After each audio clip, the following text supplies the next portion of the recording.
to start installing deterrents to stop petrol thieves. In the UK, they've begun punishing drivers who fail to pay by spiking their tyres. $1.55.9 for unleaded, $1.76.9 for diesel. It's petrol madness. At Toowong, though, they were lining up for a bargain. Who'd have thought we'd see the day when $1.42 was considered cheap?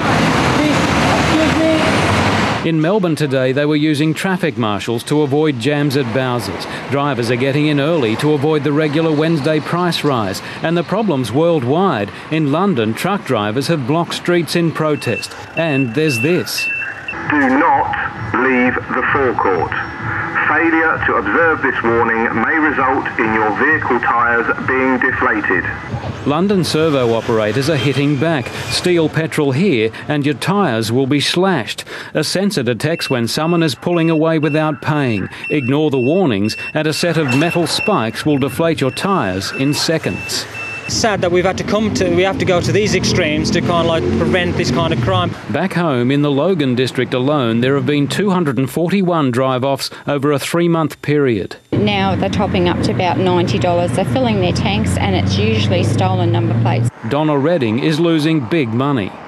Over a month, the average is probably $1,500. The tyre spikes are unlikely to be introduced here. That sort of situation couldn't be condoned currently. But prepaying may become more common. The Motor Trades Association says service stations will have to look at doing something like that sooner rather than later.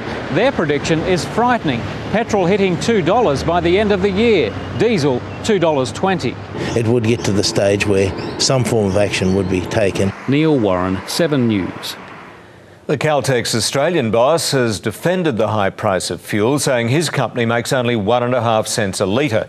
CEO Des King was in Brisbane for the opening of a $35 million water recycling plant, which will provide the Lytton refinery with more than 4 million litres a day. Caltex will buy the water at a reduced rate, but don't expect the savings to be passed on at the pump. Unfortunately, if we made no money at all on petrol, the price of the barrels would only go down about 2 cents. By contrast, taxes on petrol account for about 50 cents a litre. Mr. King says the surging price of crude oil is to blame. We hope actually we get some relief and this crude oil price bubble might burst and some of the prices might come down. And he says if the Australian dollar wasn't so strong, we'd all be paying